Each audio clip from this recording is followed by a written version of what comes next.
Subscribe کریں ہمارے channel کو اور بیل آئیکن کو کلک کریں تاکہ ہماری ہر نئی آنے والی ویڈیوز آپ تک بآسانی پہنچ سکے۔ بسم اللہ الرحمن الرحیم۔ سیدنا زکریا علیہ السلام۔ بسم اللہ الرحمن الرحیم۔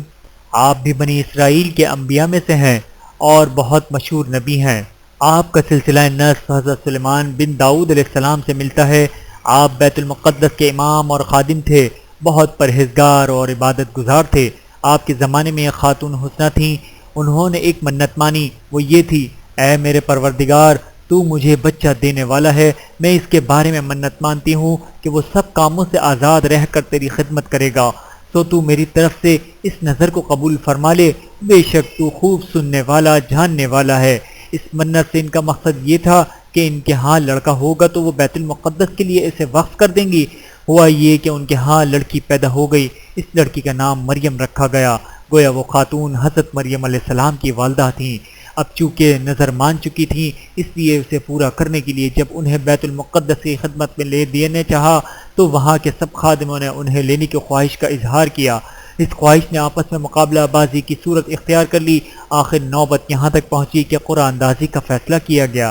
قرآن اندازی کا طریقہ یہ طے کیا کہ ہر امیدوار اپنا تورات لکھنے والا قلم دریا میں ڈالے، جس کا قلم پانی کے بہاؤ کے خلاف اوپر چڑھے وہی حضرت مریم کو اپنی تربیت میں لے لے۔ اس قرآن اندازی میں حضرت زکریا علیہ السلام کا نام آیا۔ زکریا علیہ السلام کی بیوی اور حضرت مریم علیہ السلام کی والدہ دونوں بہنیں تھیں، گویا حضرت زکریا علیہ السلام حضرت مریم علیہ السلام کے خالو تھے۔ قرآن کریم میں آپ کا ذکر 4 جگہ آیا ہے۔ آپ کی بیوی کے ہاں کوئی اولاد نہیں ہوئی تھی اور آپ بوڑھے ہو چکے تھے۔ حضرت مریم علیہ السلام سمجھدار ہو گئیں تو آپ کو عبادت کے لیے ایک حجرہ دے دیا گیا۔ حضرت زکریا علیہ السلام حضرت مریم علیہ السلام کے حجرے میں جاتے تو وہاں انہیں طرح طرح کے موسمی پھل نظر آتے، یعنی اس موسم میں بازار میں وہ پھل نہ ہوتے لیکن حضرت مریم علیہ السلام کے پاس رکھے نظر آتے۔ گرمی کے موسم میں سردی والے اور سردی کے موسم میں گرمی والے آپ کو اللہ تعالیٰ کی طرف سے بھیجے جاتے تھے۔ حضرت زکریا علیہ السلام آپ سے پوچھتے: اے مریم، یہ چیزیں تمہارے پاس کہاں سے آئیں؟ وہ جواب دیتی: یہ اللہ تعالیٰ کے پاس سے آئی ہیں، یقیناً اللہ تعالیٰ جسے چاہتا ہے بے سان و گمان رزق عطا فرماتا ہے۔ حضرت زکریا علیہ السلام کو زیادہ فکر اس بات کی تھی کہ آپ کے ہاں اولاد نہیں تھی اور آپ کے عزیزوں میں کوئی اس بات کا اہل نہیں تھا کہ بنی اسرائیل کی اصلاح کرتا رہے، اس لیے آپ نے اللہ تعالیٰ سے دعا کی: میرے پروردگار، مجھے اپنی بارگاہ سے نیک اولاد عطا فرما، بے شک تو دعا سننے والا ہے۔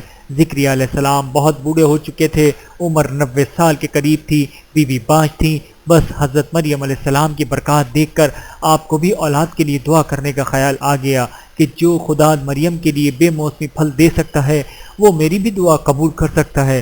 آپ کا دعا کرنا تھا کہ اللہ تعالیٰ نے قبول کر لی۔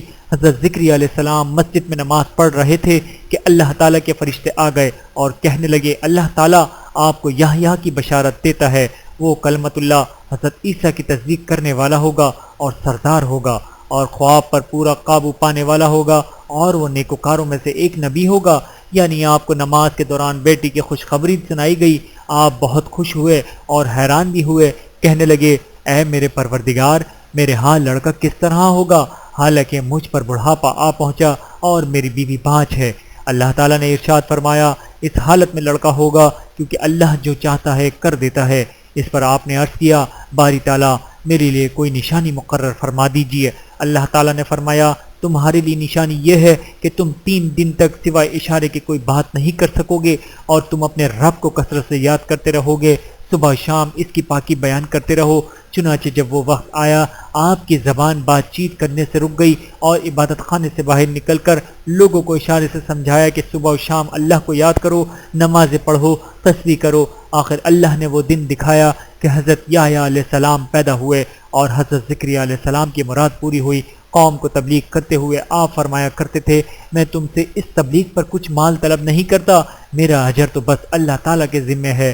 آپ بڑھائی کا کام کیا کرتے تھے، بنی اسرائیل ایک ایسی قوم تھی کہ اپنے انبیاء تک سے دشمنی کرتی تھی، انہیں قتل تک کر دیتی تھی۔ حضرت زکریا علیہ السلام کا اس قوم پر بہت بڑا احسان تھا، آپ نے اللہ تعالیٰ کے عطا کیے ہوئے حافظے سے انہیں تورات لکھوائی تھی، مگر وہ احسان فراموش قوم تھی، اس نے سبھی انبیاء کو ستایا تھا۔ حضرت زکریا علیہ السلام کو بھی نہ چھوڑا، آپ کے دشمن بن گئے، قتل کرنے کے پروگرام بنائے گئے۔ آپ نے اس قوم کی شر سے بچنے کے لیے کوشش کی، اللہ تعالیٰ کی قدرت کہ ایک درخت میں سے آواز آ گئی، مجھ میں پناہ لے لے۔ ان الفاظ کے ساتھ ہی درخت درمیان سے شک ہو گیا۔ آپ نے یہ خیال کیا کہ درخت کا بولنا اور شک ہونا اللہ کی طرف سے ہے، اس لیے آپ اس درخت میں بیٹھ گئے۔ درخت آپس میں مل گئے، بنی اسرائیل آپ کو تلاش کرتے اس درخت کے پاس پہنچ گئے۔ شیطان اللہ والوں کا ازلی دشمن ہے، اس نے مخبری کرتے ہوئے کہا، تم لوگ جسے تلاش کر رہے ہو وہ اس درخت میں چھپا ہوا ہے، ادھر آپ کا ذرا سا کپڑا باہر نکلا رہ گیا تھا۔ شیطان نے اس کی طرف اشارہ کرتے ہوئے کہا، دیکھ لو میں غلط نہیں کہہ رہا، ان کا کپڑا باہر نکلا نظر آ رہا ہے۔ بنی اسرائیل کو شیطان کی بات پر یقین آ گیا، وہ ایک آرا لے آئے اور اسے درخت پر چلانے لگے۔ آخر آرا چلتے چلتے آپ تک پہنچ گیا، ظالموں نے آپ کو شہید کر دیا۔ آپ نے اف تک نہ کی۔ شہادت کے وقت آپ کی عمر 100 سال سے زیادہ تھی۔ آپ کو بیت المقدس میں دفن کیا گیا۔ مورخین کے مطابق آپ کی قبر شام کے شہر حلب میں ہے۔ ان للہ و انا الیہ راجعون۔ صدق اللہ العلی العظیم۔ ویڈیو دیکھنے کا بہت شکریہ۔ مزید ویڈیوز دیکھنے کے لیے ہمارے چینل کو سبسکرائب کریں۔ اگر ویڈیو پسند آئے تو لائک کریں۔ اچھی بات کو دوسروں تک پہنچانا صدقہ جاریہ ہے۔ جزاکم اللہ خیرا کثیرا۔ اپنا اور اپنے پیاروں کا بہت زیادہ خیال رکھیے گا اور مجھے دعاؤں میں یاد رکھیے گا۔ Take care. اللہ حافظ۔